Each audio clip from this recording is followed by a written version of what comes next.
morning to everyone, and welcome to the course on analog and digital electronics. In the last sessions of analog and digital electronics, we have started with the AC analysis of differential amplifiers.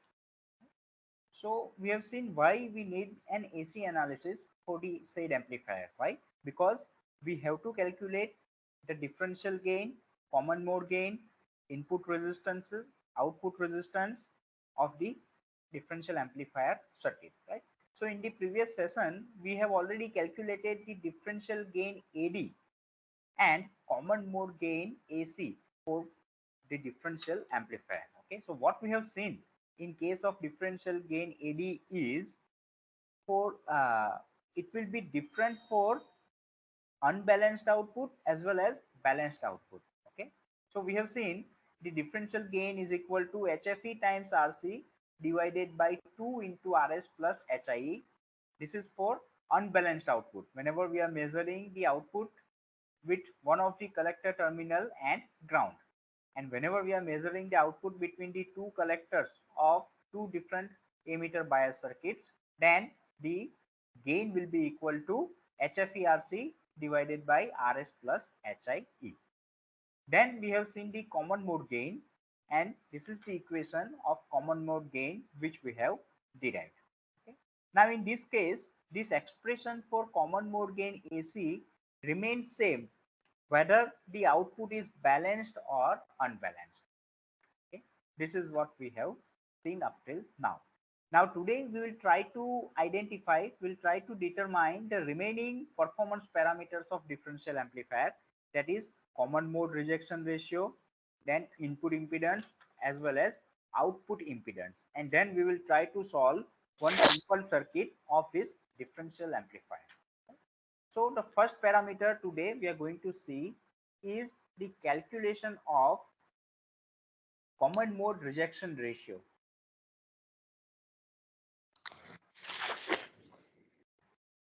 which is famously known as CMRR.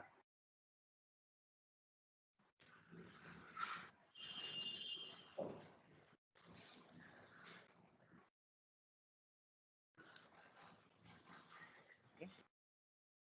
Please mute your mic, whoever mic is on. So for differential amplifier, we will try to find out this common mode rejection ratio, and we know this CMRR can be obtained as the ratio of differential gain to the common mode gain.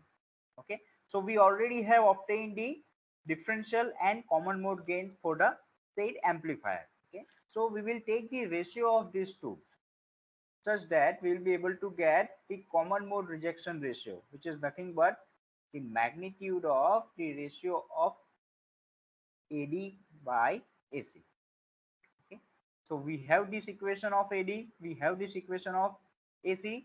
Okay, so depending on our mode of operation, okay, whether we are dealing with dual input unbalanced output or dual input balanced output.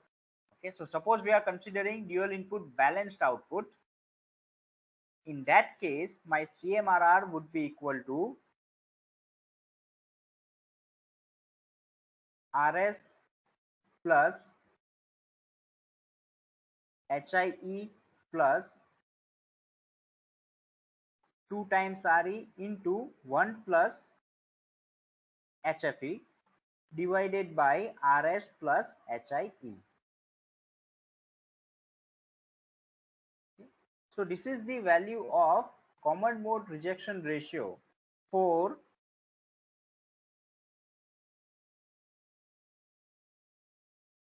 dual input and balanced output. Okay, suppose we are talking about unbalanced output, then this entire equation will be multiplied by a factor of 1 by 2. Then it will be the CMRR for dual input unbalanced output. Okay, so this is how we will be able to calculate CMRR for differential amplifier, right? Then the next important parameter is input resistance and output resistance. Okay, so what is the differential input resistance, or it is also known as impedance, right? So let us try to derive the equation for differential input impedance. Okay, it is denoted by Ri, or sometimes it is denoted by Zi. Okay. So what do you mean by this differential input impedance? See, it is the equivalent resistance between one of the input and the ground when the other input terminal is grounded. Okay, so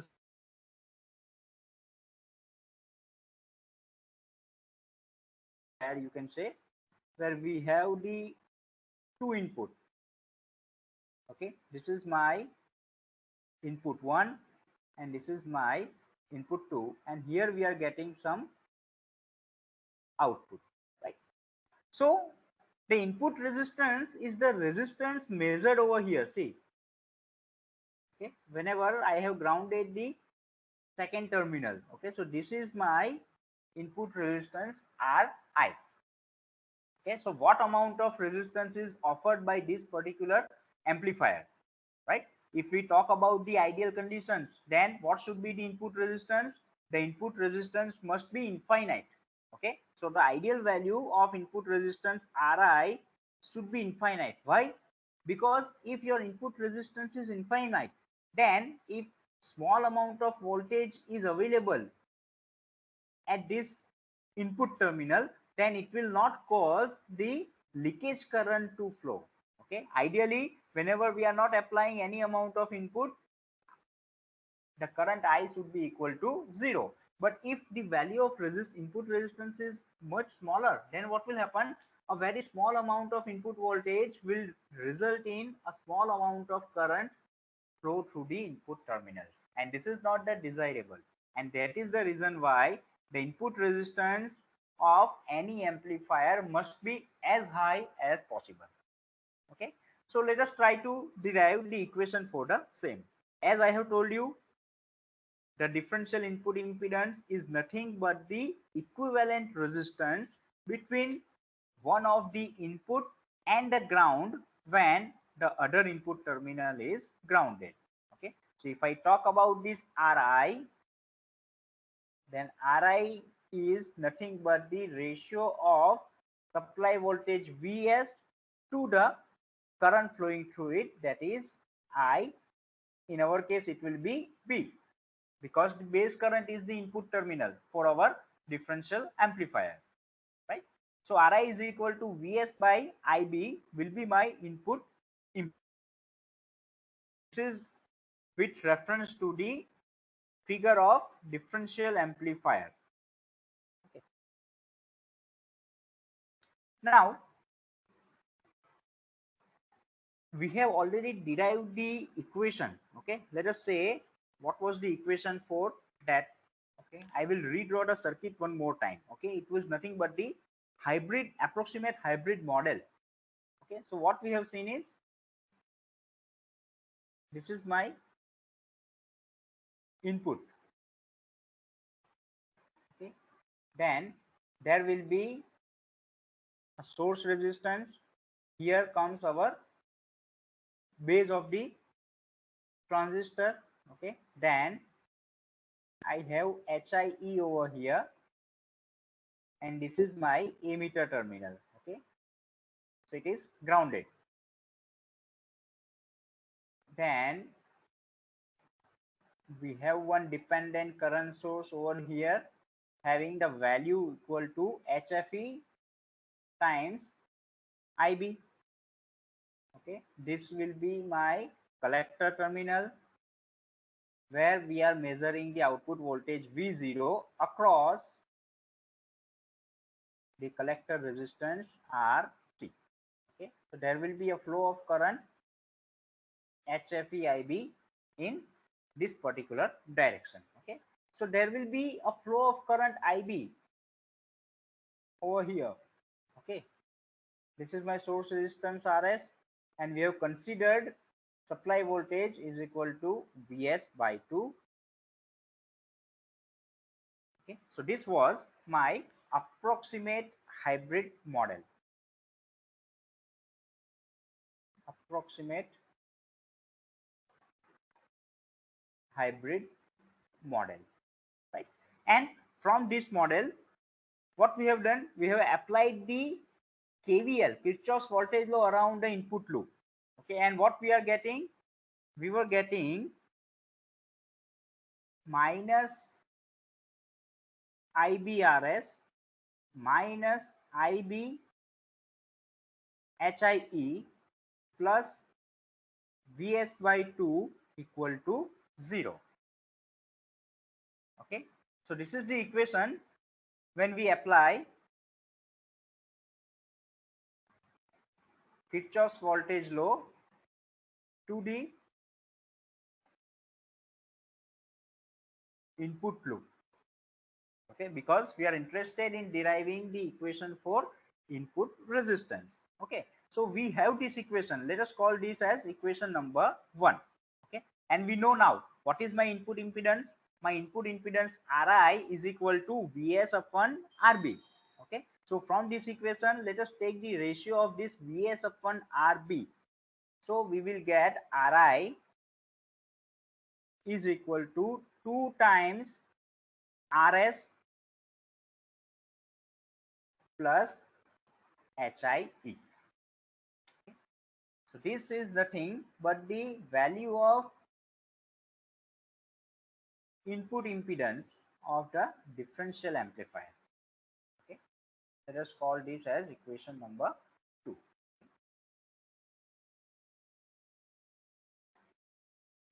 Okay. Now this is for one transistor and input pair. Okay, so the input resistance is Rs plus HIE. Hence, for dual input circuit, the total resistance should be 2 times Rs plus SIE, as two circuits are perfectly matched. That is what we know. Okay, so here you can see this input resistance is not dependent on whether our output is balanced or imbalanced.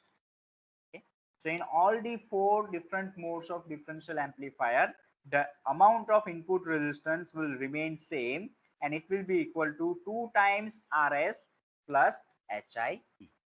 Okay, and this value will be high. Okay, now let us talk about the output resistance or output impedance. Okay, and at this instant we will be getting our output resistance over here. Okay, let us say this is my R0. Now what should be the output value of output resistance? Ideally it should be nearly equal to 0. Why? Because if we have the value of output resistance very high, then what will happen? The output voltage V0 will be compromised. Okay, because certain amount of voltage drop will be there across this output resistance or output impedance, such that our actual output voltage will get decreased. Okay, and this is not desirable at all.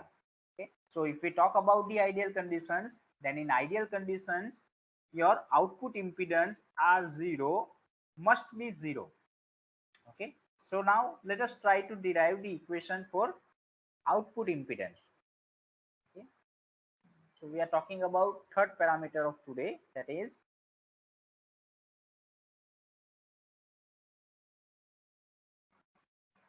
output impedance, and it is denoted by R0, or in some books you may find Z0. Okay, so if we talk about the definition of this output impedance, then it is defined as the equivalent resistance between one of the output terminals with respect to the ground.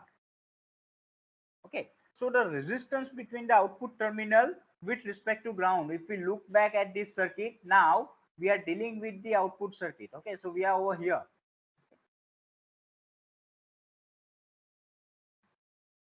If we talk about this dashed rectangle, then it indicates the output circuit of the differential amplifier. Okay, and here you can see there is only one resistance, the resistance RC, and we are measuring this resistance RC with one of the output terminal and the ground. Okay, so you can see the output resistance, output impedance is nothing but it is equal to RC, right? So when we talk about the output impedance, it is defined as the equivalent resistance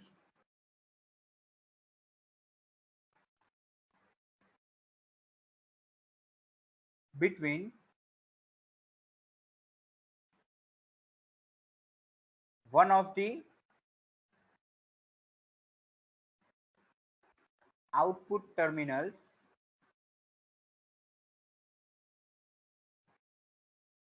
with respect to ground. Okay, and as we can see, this output resistance R0 is nothing but the collector resistance RC only. So whatever will be the amount of collector resistance, that will be termed as the output impedance of the differential amplifier. So in the AC analysis of dual input balanced output differential amplifier, it can be observed that the results are derived by considering only one transistor and one output at the time of analysis. And then due to matched pair of transistors, the results are derived for dual input and balanced output configurations.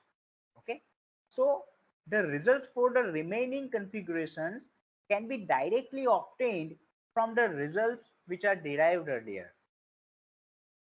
Okay, so we will be able to find out the voltage gain, input resistance and output resistance depending on the single parameter, right? So we have total 4 configurations. Okay, now let us try to summarize this thing. Okay, for all the parameters. Okay, so we will be talking about the configuration first.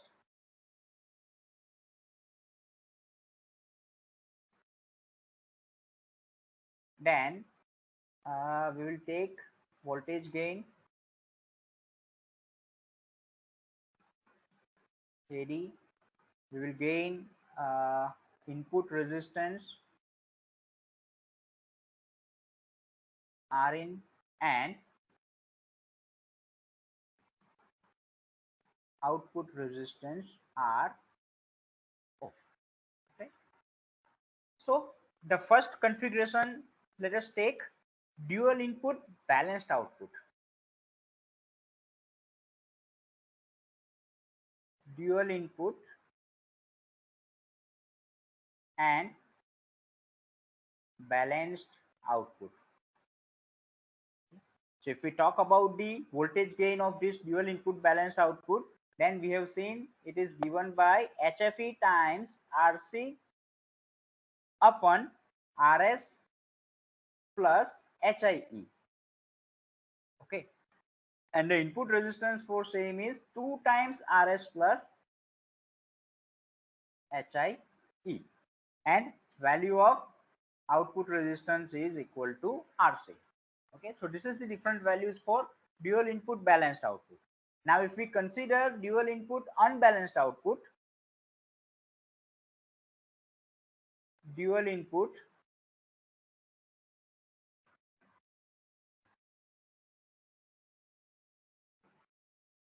unbalanced output, in this case your differential gain ADE needs to be multiplied by a factor of 1 by 2, right? And we are getting this particular equation. And for input resistance, it will remain same, that is 2 times RS plus HIE, and the output resistance will also remain same. Okay, so what we have seen in this analysis is the differential gain only is going to change for different configurations. All the other parameters, if we talk about common mode gain, if we talk about input resistance, if we talk about output resistance, all these parameters are going to remain same, and this is what we are seeing. Now let us talk about the single input balanced output. Okay, so when we have this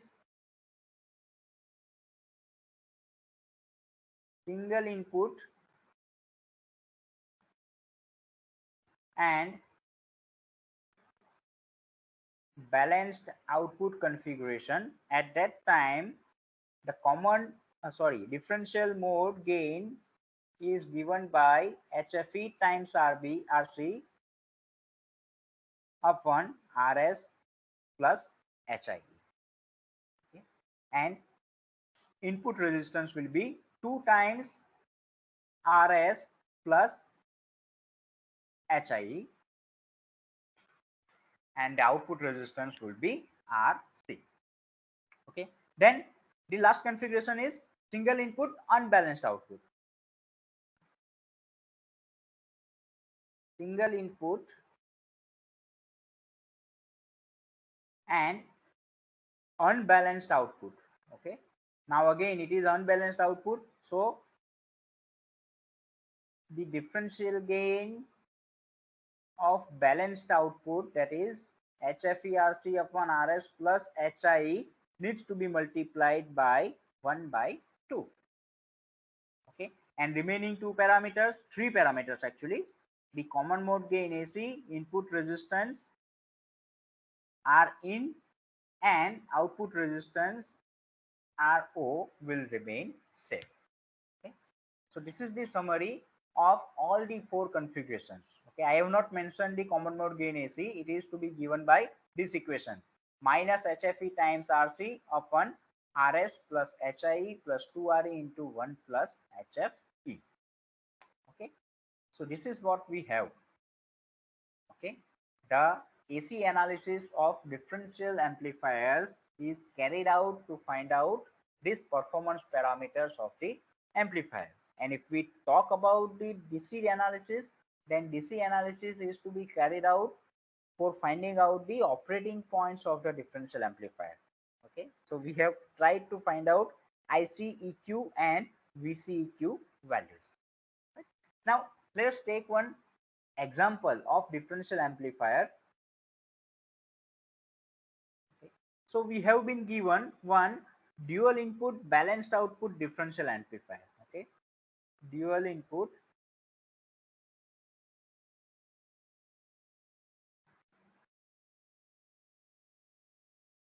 and balanced output differential amplifier is given to you. Okay, and you have to assume silicon transistors.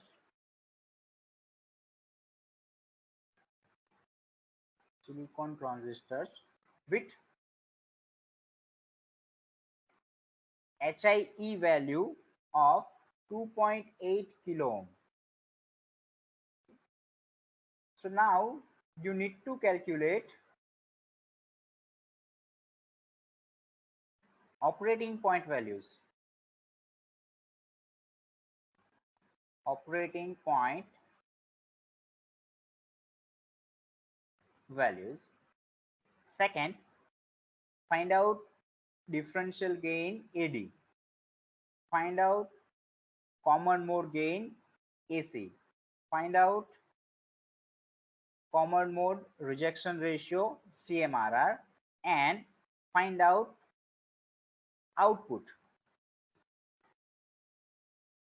If input voltage Vs1 is equal to say 70 millivolt peak to peak at 1 kilohertz frequency. Okay, and second input Vs2 is equal to 40 millivolt peak to peak at 1 kilohertz. Okay, so these are the different parameters available to us. Right now, let us talk about the circuit diagram. So we have this VCC plus VCC is equal to plus 15 volt. Okay. Then this is my collector resistance is RC. The value of RC is given to you 4.7 kilo ohm. 4.7 kilo ohm. Then we are measuring output voltage. It is a balanced output, right? So we will be measuring the output between two collectors of the two different transistors, right? Then we have this transistor.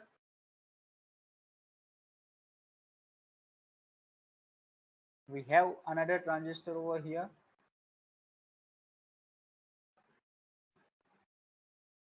Okay. Emitter is clubbed and common emitter resistance RE is carried out. And this terminal is provided with negative VEE supply. Okay, the magnitude of this supply is given to you 15 volt. Okay, and the value of emitter resistance RE is provided to you 6.8 kilo ohm. Now this is my two transistors. Okay. Then there is input source resistance RS. The value of RS is 100 ohm.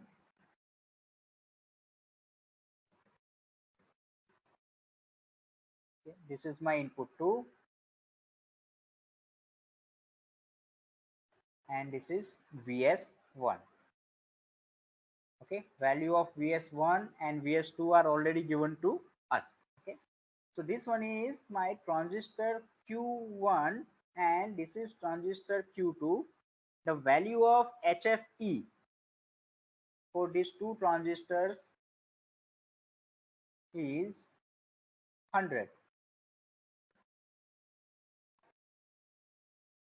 Okay, and HIE is also given to you in the data, which is equal to 2.8 kilo ohm.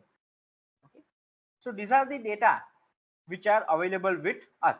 Okay, so using this data we need to calculate the operating point values, differential gain, common mode gain, CMRR and output voltage when the two input voltages VS1 and VS2 are available to us as 70 millivolt and 40 millivolt at 1 kilohertz. Okay, so now if you read the data carefully, it is given to you that you have to assume the transistors which are made up of silicon material, and we know very well when the transistors are made up of silicon, the value of the voltage between base and emitter will be equal to 0.7 volt. Okay, now let us try to find out the operating point values. Okay, what do you mean by operating point values? Whenever I talk about operating point values, what does it mean? It means we have to find out VCEQ and ICQ, right? Okay, so we have seen that IC is equal to IE. Okay, so emitter current. So in this particular case, let us try to find out emitter current IE, which is equal to VEE minus VBE divided by 2 times RE plus RS by beta. Okay, so here beta is nothing but the gain HFE, and that value is given to you 100. Okay, so now you will be able to calculate IE, that is equal to VEE is 15 volt. Again remember, I am taking this VEE is equal to 15. You need not to take minus 15 because the value is given to you negative 15. But while deriving this equation of IE, we already have considered the negative value of VE and we are getting this equation VE. So you need to consider only magnitude, that is 15. So 15 minus VBE is 0.7 volt divided by 2 times RE, that is 6.8 kilo ohm, plus RS, source resistance is 100 ohm and HFE is also 100. Okay, so upon solving this, you will be able to get value of IE equal to 1.051 milliampere. Okay, so this is the amount of ammeter current flowing in this particular direction, right? And as we know, with the analysis of this transistor circuit, we know that collector current is equal to ammeter current IE, and that is equal to 1.051 milliampere. Okay, this is my first answer. Okay, so ICQ, therefore ICQ will be equal to 1.051 milliampere.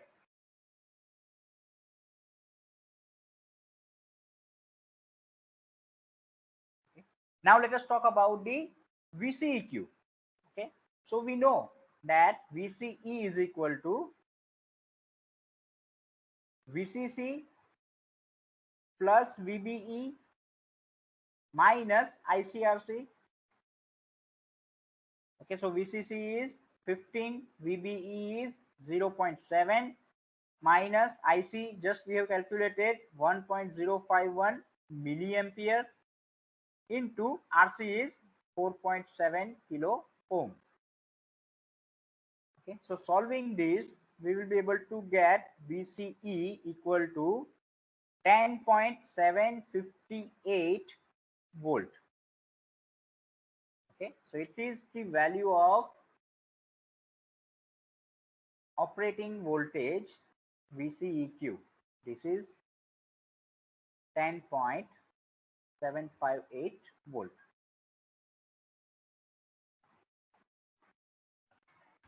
Okay, so my first task is over. I have already calculated the operating point values. Now your second task is to calculate differential gain AD. Okay, so we have been given dual input balanced output amplifier. So we know what is the value of AD for dual input balanced output. It is equal to HFE times RC upon RS plus HIE. Okay, all the values are available to us. So differential gain AD is given by HFE times RC upon RS plus HIE. HFE is equal to 100, RC is equal to 4.7 kilo ohm, source resistance is equal to 100 plus HIE is 2.8 kilo ohm. Okay. So calculating this, we will get 162.068. Okay, so this is the amount of differential gain we are getting in case of differential amplifier.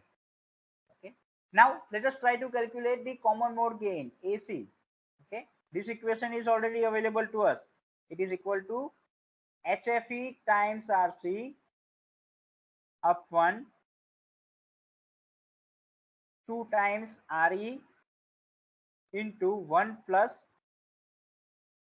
HFE plus RS plus HIE. Okay, put all the values and calculate this. You will get 0.3414. Okay, you can see it is minimum. If you compare differential gain with common mode gain, that common mode gain is very much small, and this is what we desire. Okay, and this small value we are getting because of the ratio of AD by AC, that is common mode rejection ratio. Okay, so what is the common mode rejection ratio? And according to our fundamentals, this common mode rejection ratio must be as high as possible. Okay, so let us try to calculate CMRR. Okay, so CMRR for this is given by AD upon AC. AD is 162.068 and AC is 0.3414. So you will get CMRR equal to 474.652. Okay. If we have more value of this CMRR, then again we will have lesser value of this common mode rejection ratio. Okay, so suppose I want to find out this CMRR in terms of decibel, because we have discussed already that whenever we talk about common mode rejection ratio, it is measured in terms of decibel. So you need to convert this CMRR in decibel, and the equation to convert it into decibel is 20 log CMRR, that is 474.652, and it will be around 53.53 decibel. Okay, so this is what we are getting as CMRR. Now the fifth parameter which we need to find out is the output voltage V0.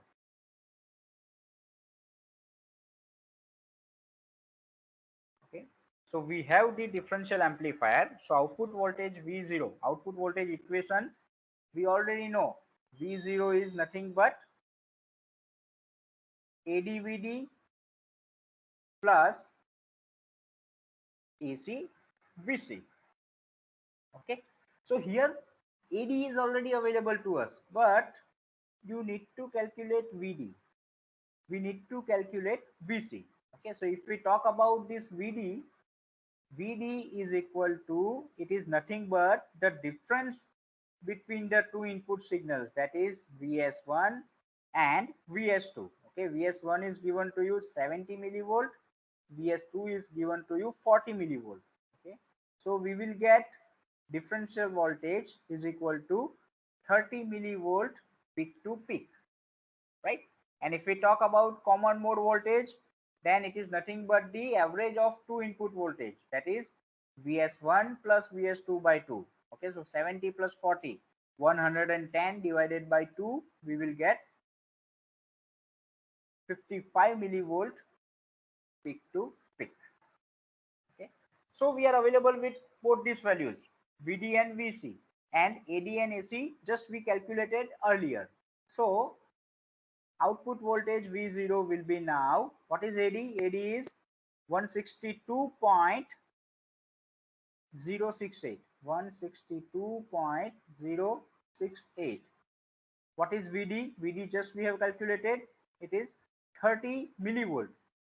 So 30 into 10 raised to minus 3 plus AC.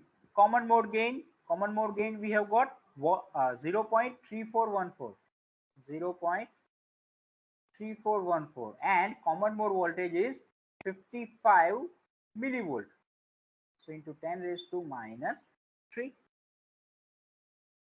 Okay, so upon solving this, we will get output voltage is equal to 4.88 volt peak to peak.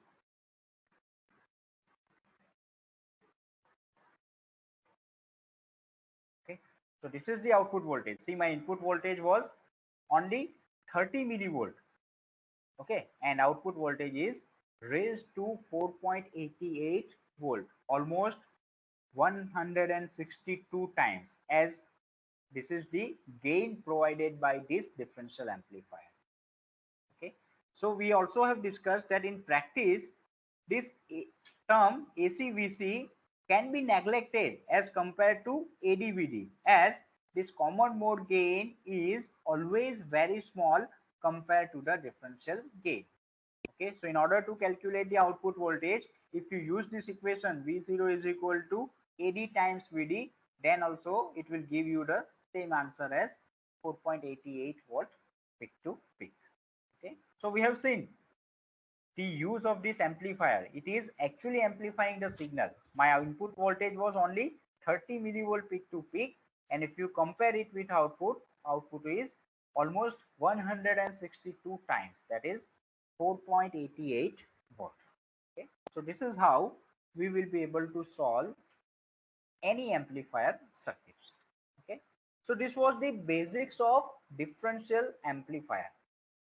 Okay, and based on this circuit of differential amplifier, where we have used two different emitter biased circuit taking same transistors. Okay, so if we plot the characteristics of the transistor, then we will get exactly matched characteristics. Okay, so we are using the two identical transistors in two emitter bias circuit, and we have different four configurations. One is dual input balanced output, another one is dual input unbalanced output.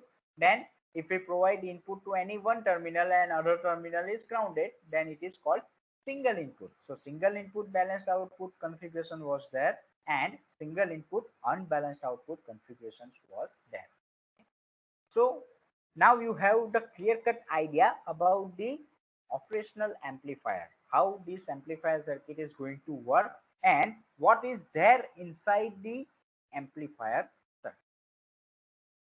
Okay. So we have one integrated circuit which is known as IC, operational amplifiers. Okay. These are known as operational amplifier. Okay, so now we will start with the basics of this operational amplifier. Okay, so we'll start with the symbols and terminals used with these operational amplifiers. Okay, so let us talk about the op-amp symbol and terminals.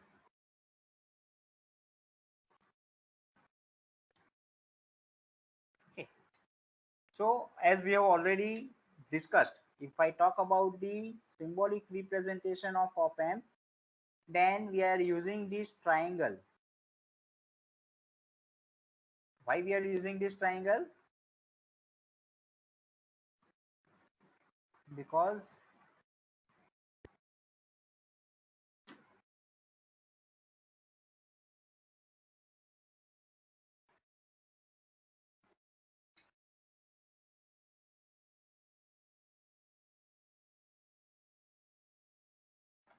okay,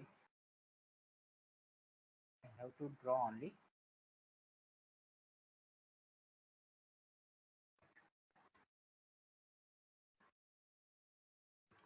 So I have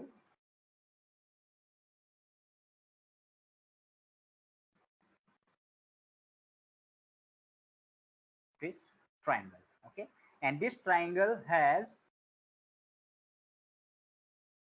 two input terminals and one output terminal. Okay, so at the input side we have two terminals, and this line is represented by a vertical line, and at the output side I have only one terminal. Okay, so we have compressed this vertical line to a single line, and it resembles this symbol of a triangle. Okay, so this is the generalized symbol used to represent an operational amplifier. Okay, this is known as op-amp.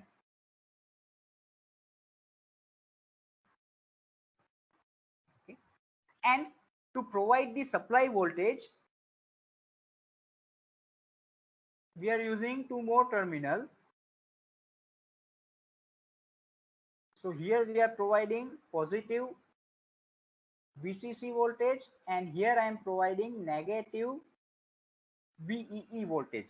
Always remember, if you open this triangle, then inside you will get some emitter biased circuits only. Okay, so one said there is a differential amplifier inside. Okay, so whatever circuit we have seen over here, okay, this entire circuit now is inside this triangle. Okay, so we have these two input terminals over here, one output terminal over here, and there is two DC supplies, plus VCC and negative VCC, right? So now if we talk about the input terminal, okay, this input terminal is known as inverting input terminal. The first is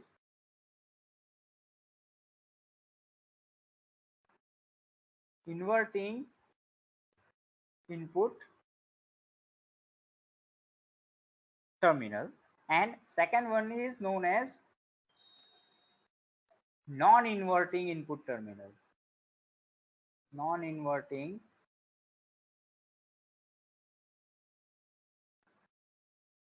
input terminal. This is positive supply voltage,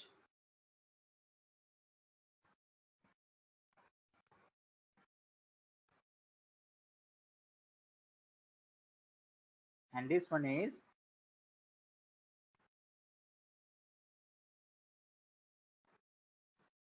negative supply voltage. Okay. Now, if we talk about this integrated IC, then this integrated IC will have total 8 number of terminals, and the different numbers are given to different terminals. Okay, so inverting input terminal, which is denoted by negative sign, and non-inverting input terminal denoted by positive sign. Okay, so these two input terminals have been given the numbers 2 and number 3, and output terminal has been given number 6. Okay, so this is my output terminal. Okay, then two supply voltages plus VCC has been given number 7, and minus VEE has been given number 4.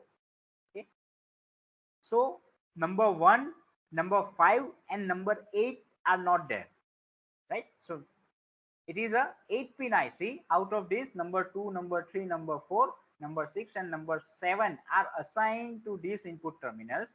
Then we have left with number 1, number 5 and number 8. So the use of these 3 pins we will see later on. Okay, so first we will focus on this particular terminals only. Okay, so this op amp is indicated basically by a triangle. Okay, so which points in the direction of the signal flow. You can see the input signal will be available over here and output signal will be available at this particular point. Okay, so all these op amps will have at least these 5 terminals.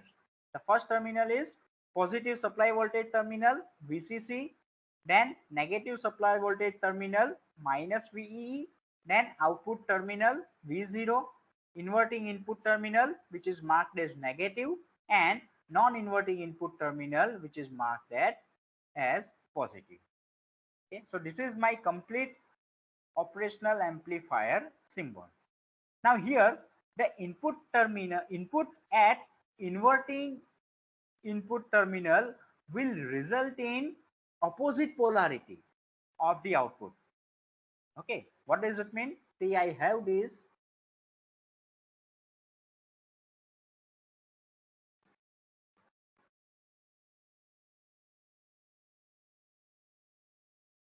input terminal. Okay, so this is my input terminal, and non-inverting input terminal is grounded.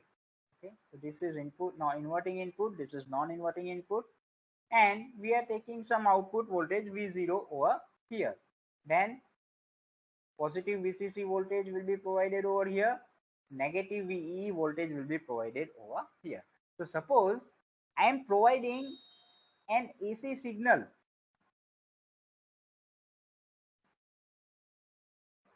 to this input terminal. Okay, this is my V in. So what should be the output? The output which we are getting over here will be 180-degree out of phase. Okay, so first we will observe the negative half cycle and then we will observe the positive half cycle. Okay, so you can see the output has inverted. Okay, so we are getting inverted output,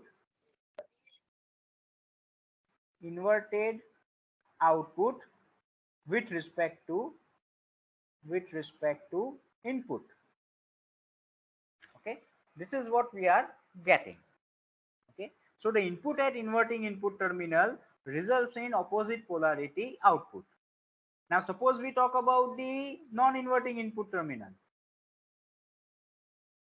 Okay, so now what I am doing, I am grounding the inverting input terminal and providing some supply over here, and we are measuring output voltage V0. Okay, so this is positive supply voltage, this is negative supply voltage. Now this time I am providing an AC signal over here like this. So what will be the output I am getting? Now we will get the same output, okay, like this. So this is my non-inverted output, non-inverted output, which is in phase with input.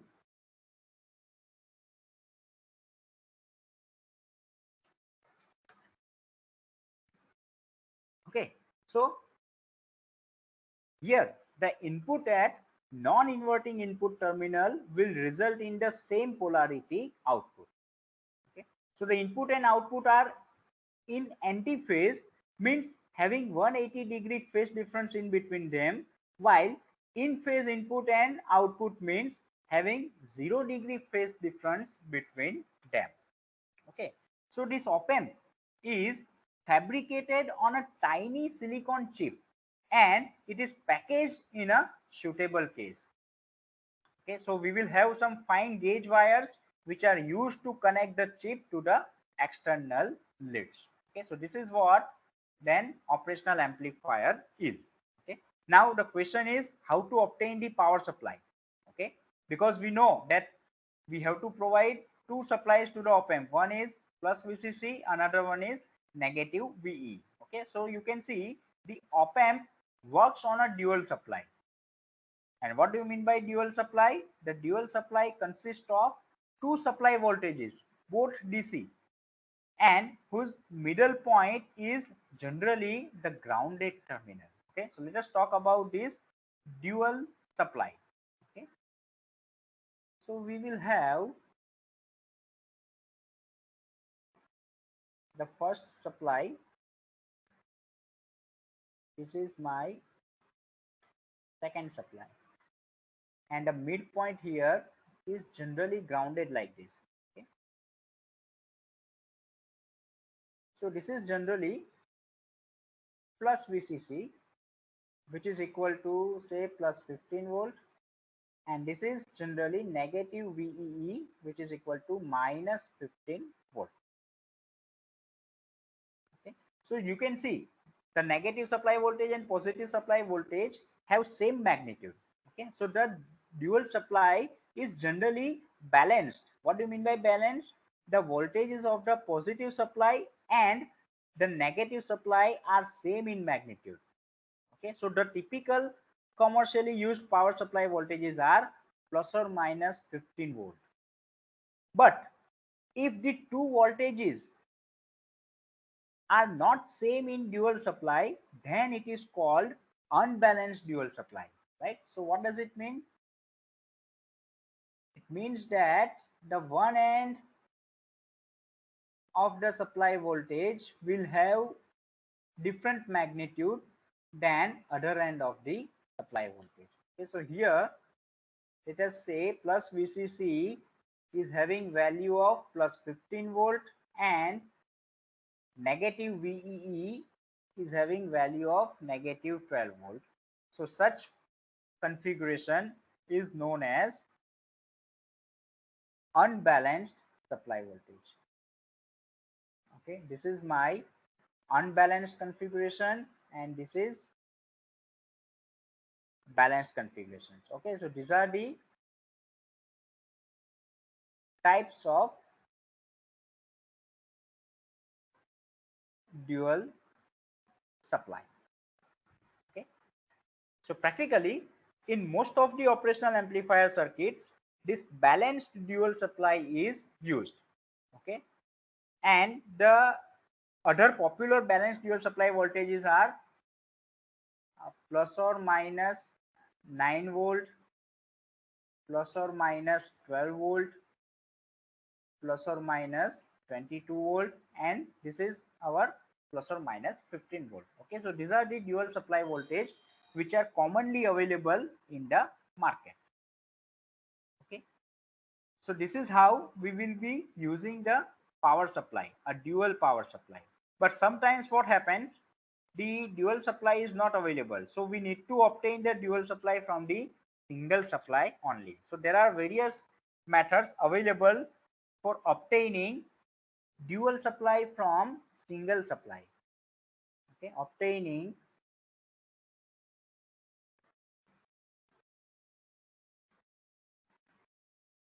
dual supply from single supply. Okay, so to avoid the use of these two separate power supplies, the dual supply is derived from a single supply. Okay, and there are various methods of obtaining such dual supply from a single supply. Let us start with the first method, which is nothing but one, you can say, the voltage divider circuit. Okay, so we have this DC input voltage, and there are different resistors over here. Okay, this is my supply voltage, then there is a resistance, the midpoint is grounded, and here we are connecting two capacitors like this. So I'm measuring negative voltage over here, which is nothing but V in by 2, and here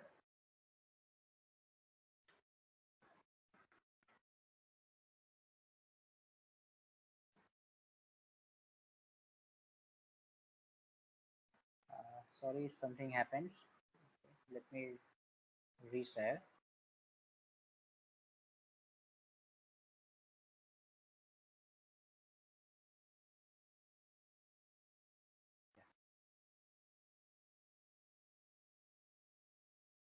Okay, so here we are getting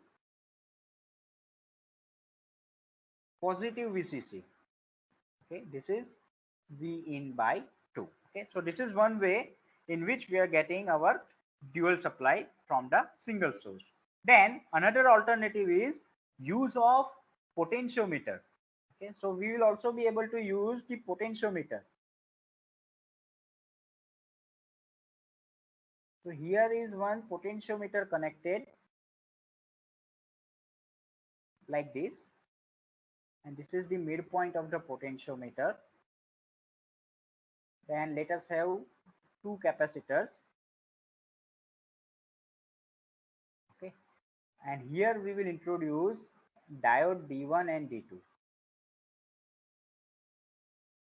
Okay, so these are my capacitive values. The value of resistance, this is nothing but the potentiometer. So we will get positive VCC voltage is equal to V in by 2, and negative VEE voltage will be equal to minus V in by 2. Okay, then there is another alternative in basic electronics. See, we have gone through one diode, one kind of diode, which was Zener diode. Okay, so Zener diodes are generally used as a voltage regulator, right? So if we are able to use this Zener diode over here, okay, see, I have connected one Zener diode over here. Then let us have another Zener diode of some value VZ2, right? And the midpoint is grounded. Okay. So if this is my input supply voltage, this is the source resistance RS.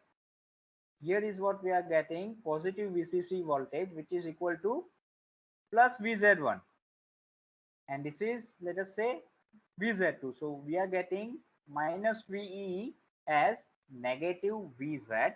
Okay, so we are using Zener diode having some value, Zener voltage VZ1 and VZ2. So irrespective of the input voltage, whatever Zener voltage is available, that voltage will appear at this point, plus VCC and minus VEE. Okay, so these are the some of the ways in which we will be obtaining dual supply from the single supply. Okay, this is when we don't want to use two separate power supplies. Okay, so this is how we will be able to give supply to our operational amplifiers. Okay, so this is the basics of operational amplifier, where we are going to use these different pins to obtain various configurations of from the operational amplifier to perform various mathematical operation out of this. Okay, so we shall stop here. From next lecture we will start with this operational amplifier. So we will start with the basic block diagram representation of operational amplifier, and then we will move on with the characteristics of these operational amplifiers. Okay, we will talk about the ideal characteristics as well as practical characteristics and various parameters associated with this practical operational amplifiers. Okay. Okay, so we shall stop here. If you have any questions, then you can ask.